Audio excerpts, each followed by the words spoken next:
अक्षरमहं पुरुषोत्तम दासोस्मि। अक्षर एवो हूँ, पुरुषोत्तम नो दास छूं।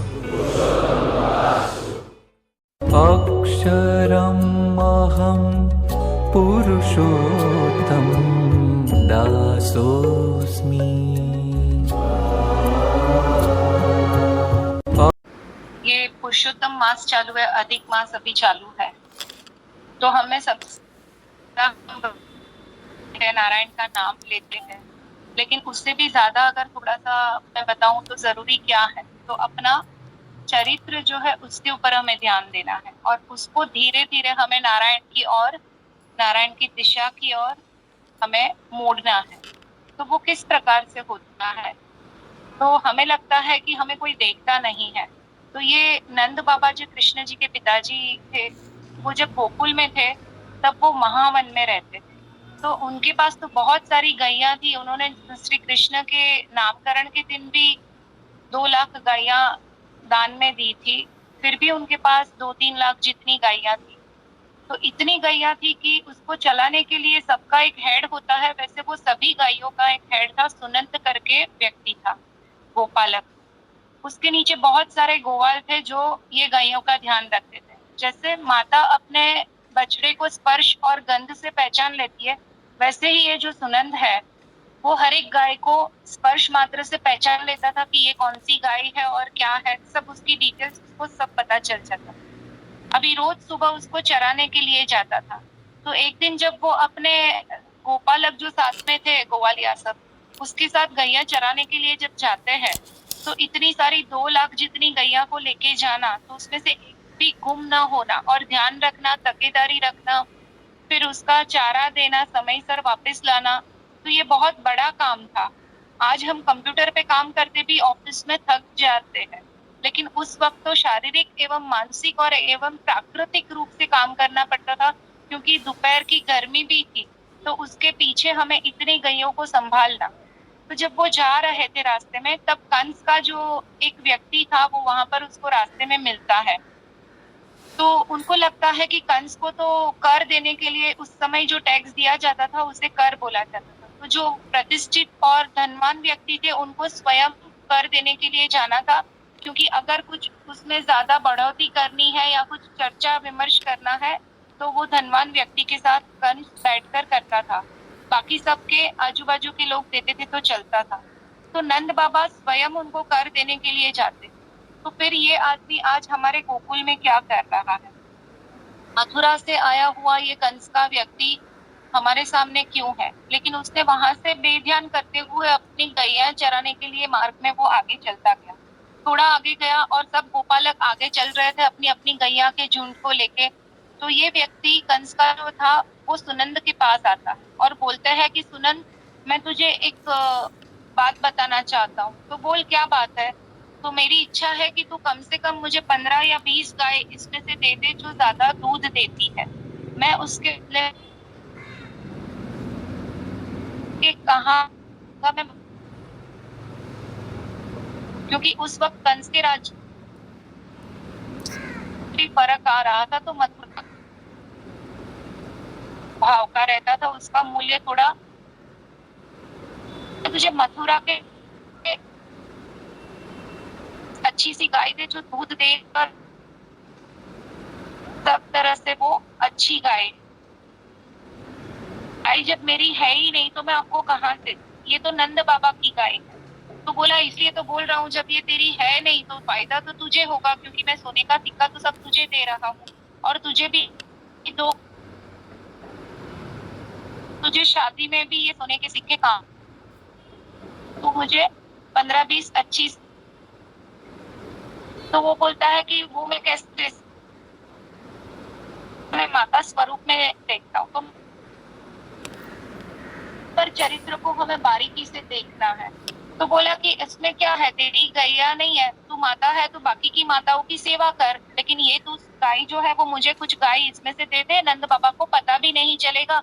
2 लाख में से अगर थोड़ा सा 2 बूंद चला भी गया तो उन्हें कहाँ पता चलने वाला। तो बोला नहीं, आपको लग रहा है कि यहाँ पर कोई गोप बालक नहीं है, सब आगे चले गए हैं, लेकिन यहाँ पर आप बोल रहे हो कि सिर्फ आप और मैं दो ही जन है, लेकिन मेरा आत्म राम है। आत्म राम यानी क्या? हमारे आत्मा में बैठे परमात्मा है, तो वो तो हमें देख रहा है ना। मैं कैसे ऐसे गाय आपको दे सकता हूँ?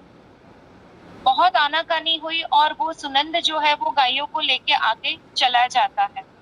तो हम जब ऐसे सोचते हैं कि किस प्रकार से हमारे जीवन में हम जो भी अवस्थाएं हुई, बाल्यावस्था हुई, हमारी युवान अवस्था हुई, बहुत सारे हमने गलत कर्म किए हुए हैं। सिर्फ चोरी एक नहीं है चारित्र में, हमारी दृष्टि में भी चारित्र आता है। बहुत अलग अलग जगह पर चारित्र के लिए अगर हम समझे तो पूरा जीवन कम हो जाता है।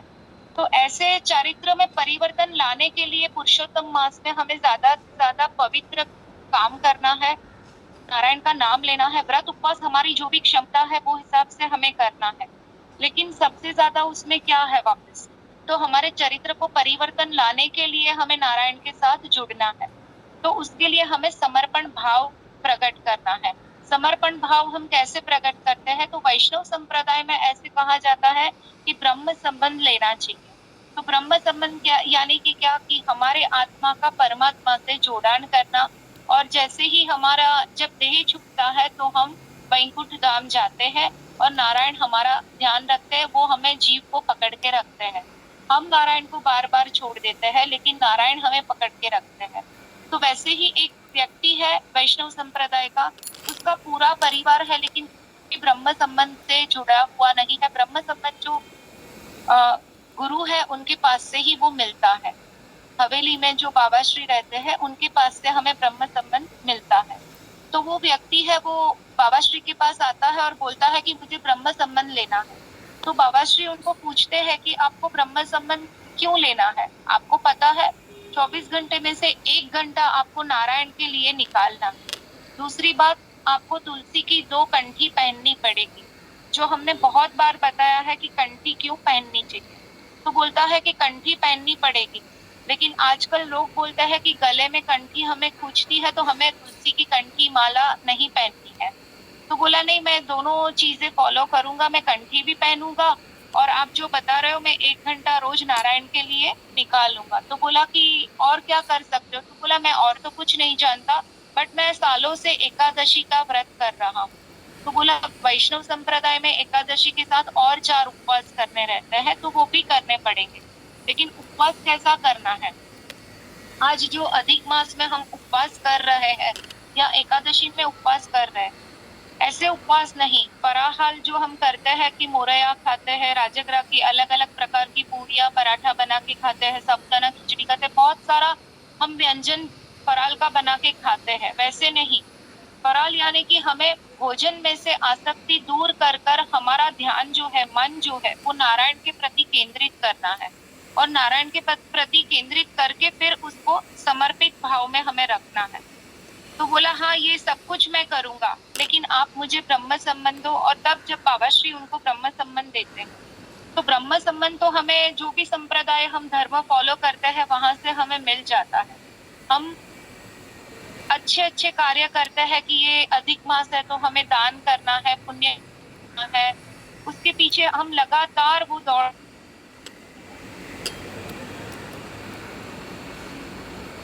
धीरज रख के हमें वो स्वयं के भीतर आज देखना है कि हम जो भाग रहे हैं उसमें हम नारायण के प्रति कितने भागे हैं या देखा देखी है। ये सत्य घटना है। एक व्यक्ति है, करीबन 150 साल पुरानी ये कथा है, 150 पौने 200 साल पुरानी कथा है। वो व्यक्ति प्रतिष्ठित है, धनवान है, गांव में सब लोग उसको पूछते हैं। उस वक्त वो 70 रुपए का चप्पल पहनता था, जो आज के करीबन हम 70,000 या 7 लाख का चप्पल बोल सकते हैं। घर में फुल्का रोटी, अलग प्रकार से व्यंजन, अलग प्रकार से रहनी करनी, उसकी जो लाइफस्टाइल है वो एक अलग प्रकार से है, धनवानों की जैसे रहती है। वो मंदिर में भी रोज जाते हैं, दान पुण्य भी करते हैं, घर में जो पूजा माला है वो कर लेते हैं, लेकिन फिर भी कभी भी सत्संग में नहीं जुड़ते थे। जो साधु महात्मा ऋषि मुनि सत्संग के लिए प्रवचन देते थे वहां से वो खड़े हो जाते थे और वहां कभी बैठते नहीं थे। तो हम सत्संग में जुड़ना है, 1 घंटा बैठना है, वो बार बार हम जो बताते हैं कि लाइव सत्संग में आना है, या हफ्ते के 4 दिन जो है 1-1 घंटा हमें बैठना है, वो क्यों आवश्यक है? क्योंकि वो सब ये कुछ कर रहा है, दान पुण्य कर रहा है, माला भी फेर रहा है और अच्छे से राजभव वैभव से जीवन भी जी रहा है। तो इतना पर्याप्त हमारे जीव के लिए नहीं है। हमें सत्संग में क्यों जुड़ना है कि धीरे धीरे हमें विषय भोग से आसक्ति में परिवर्तित हो जाए। हमें भोगना सब कुछ है, लेकिन विषय में माया रखकर, मन रखकर ऐसे उसमें नहीं आसक्त हो जाना है, लेकिन उसमें से मन से दूर रह के हमें नारायण को अपना मन समर्पित करना है, समर्पण भाव करना है। तो वो कहाँ से आता है? तो बार बार हम सत्संग में जब बैठते हैं, सत्संग में जब हम जुड़ते हैं, तभी हमारे भीतर हर एक प्रकार की जो वासना है, वो वासनाएं परिवर्तित होती है एक अलग प्रकार की मान्यता में, अलग प्रकार के भाव में, अलग प्रकार के दृष्टिकोण में। नारायण के रूपी दृष्टिकोण में वो विषय में से हम आसक्त हो सकते हैं और नारायण की तरफ जुड़ते हैं। कभी कभी क्या होता है, हम नारायण की माला बहुत कर लेते हैं, लेकिन मन से नारायण से जुड़े हुए नहीं है। तो मन से नारायण को जुड़ने के लिए हमें सत्संग में बैठना, मन से बैठना, शरीर से बैठना अति अति अति आवश्यक है। तो ही हम भीतर धीरे धीरे एक शब्द भी लेके जाते हैं आज के सत्संग से या हमारे जो भी सत्संग है, तो धीरे धीरे हमारे जीव के अंदर परिवर्तन होता है। हमें वो पता भी नहीं चलता है और हमारे जीवन में वो परिवर्तन आता है। और हमारे जीवन के परिवर्तन से, हमारी औरा से, हमारे परिवार के जीवन में परिवर्तन आता है। तो धीरे धीरे हमारे जो मन का बोझ है, वो बोझ निकलता जाता है। तो बोझ कैसे निकलता है? अगर मान लीजिए कि आज हम शाम को कुछ शॉपिंग के लिए जा रहे हैं, सब्जी मार्केट गए हैं और बाजार से हमने 50 किलो सब्जी ली, वहां से ऑटो कर ली, ऑटो वालों बैठने देता है, हम बैठ गए 50 किलो की सब्जी लेके। अब हम बाहर गांव जा रहे हैं, ट्रेन में जा रहे हैं, सामान बहुत है, ट्रेन में भी हमारे पास 4 बैग है, एक व्यक्ति दीठ 4 बैग है बड़ी बड़ी। तो वो भी हम वहां पर अपने सामान अपनी सीट के नीचे सेट कर देते हैं। लेकिन अगर वही सामान 50 किलो का हम प्लेन में जाते हैं, तो वहां पर हम हमारे वजन से भी पहले ज्यादा सामान का वजन किया जाता है कि आपको इतना ही पर्याप्त मात्रा में सामान जो ऊपर उड़ने के लिए जरूरी है उतना ही लेके जाना है। अगर उससे ज्यादा है तो हमें उसका चार्ज देना है। अगर हम नहीं लेके जाना चाहते हैं तो हमें वहां पर ही वो छोड़ना है। तो सत्संग में हम जब जुड़ते हैं तो धीरे धीरे हमारा मन जो है वो ऊपर की तरफ उठने लगता है। तो जैसे ही हमारा मन और आत्मा ऊपर की तरफ उठने लगता है, नारायण के प्रति जागृत होने लगता है, हमारी दृष्टि में परिवर्तन आता है, वैसे हमारे जो पुराने संबंधों में हमें कड़वाहट है, हमारा भीतर जो गलत अहंकार है, गलत ईर्ष्या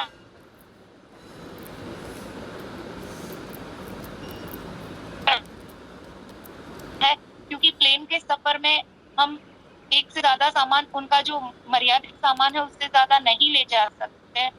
वैसे अगर हमें नारायण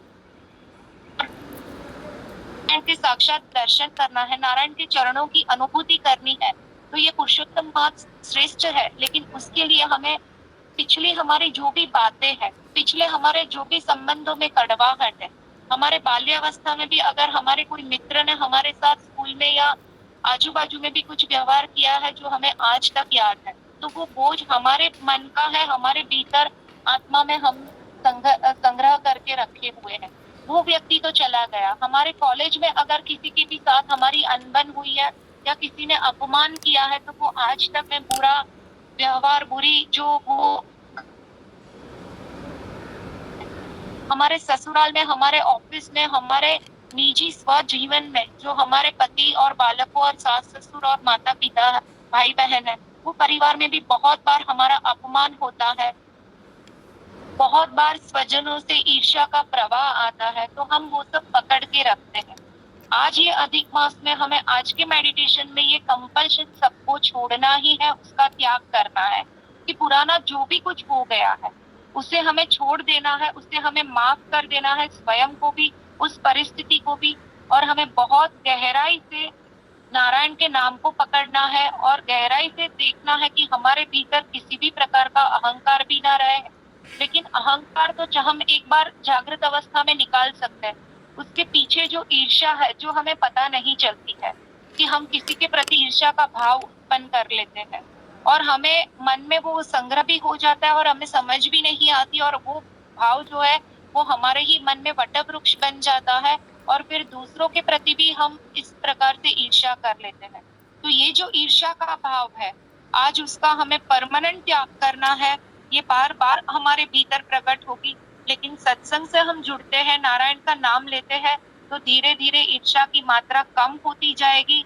कम होने के बाद हम सजग होंगे कि आज मेरे भीतर किसी के भी प्रति ईर्ष्या जागृत हुई है, तो हमें उसका भी त्याग करना है। अगर ये सब चीजों का हम मोह का, अपमान का त्याग करते हैं, ईर्ष्या का त्याग करते हैं, अहंकार का त्याग करते हैं, अब उसके बाद हम आगे के 15 दिन नारायण का जो नाम लेंगे, वो माला में आपको एक अलौकिक और दिव्य अनुभूति होगी, एक अलग अनुभव होगा। अपने भीतर ही बैठे जो नारायण है आत्मा के अंदर, उसमें हमें एक अलग प्रकार से शांति मिलेगी। तो जैसे सुनंद ने बोला कि भगवान हमें देख रहे हैं, मुझे मेरा कोई भी गलत कर्म नहीं करना है, क्योंकि गाय भी मैया के रूप में मैं उनको देखता हूँ। तो हमारे जीवन में भी जो जो व्यक्ति जुड़े हैं, उनके बैठे परमात्मा को आज हमें देखना है और उनको माफ करना है, और हमारे भीतर से हमें शुद्धता प्रकट करनी है। हमारे चारित्र के ऊपर आज हमें काम करना है। सर्व प्रकार के चारित्र से हमें शुद्धता चाहिए, सिर्फ चोरी या सिर्फ बुरी दृष्टि नहीं। चारित्र की शुद्धता बहुत गहरा विषय है, बहुत गहरा, उसमें आप बोल सकते हो, सोच सकते हो। तो हमें धीरे धीरे अपने चारित्र के ऊपर काम करना है, हमें अपने चारित्र को देखना है, झांकना है, और फिर हमें सत्संग में जुड़ना है कि आज के सत्संग में से मेरे चारित्र में कहाँ तक मैंने कितने परसेंटेज से प्राप्त किया, अनुकरण किया और जीवन में उतारा, और उससे मेरे कर्म में क्या परिवर्तन आता है, मेरी क्रियाओं में क्या परिवर्तन आता है, वो धीरे धीरे हमें समझ में आएगा। कर्म करना, क्रिया करना, वो सब कुछ अलग अलग चीजें हैं। तो वो हमें समझना है कि अगर कोई नहीं देख रहा है, लेकिन मेरे नारायण तो मुझे देख रहा है कि मेरे अंदर मन में भी कितनी गलत सोच है, पवित्र सोच है, शुद्ध सोच है और शुद्ध कर्म है। तो जैसे परसों के उस श्लोक में, सत्संग दीक्षा के श्लोक में बताया था कि नारायण को आंतरिक शुद्धि भी पसंद है और बाह्य शुद्धि भी पसंद है। तो हमें सत्संग है, हमारे ये जो सत्संग है, उसमें हमें धीरे धीरे आंतरिक शुद्धिकरण पे ध्यान देना है। आंतरिक शुद्धिकरण पे हमें अपना चारित्र की सफाई करते जाना है। तो धीरे धीरे हमारे स्वयं के ऊपर और हमारे परिवार के ऊपर नारायण की कृपा बनी रहेगी और वो बहुत बड़ा परिवर्तन आता रहेगा। नारायण नारायण।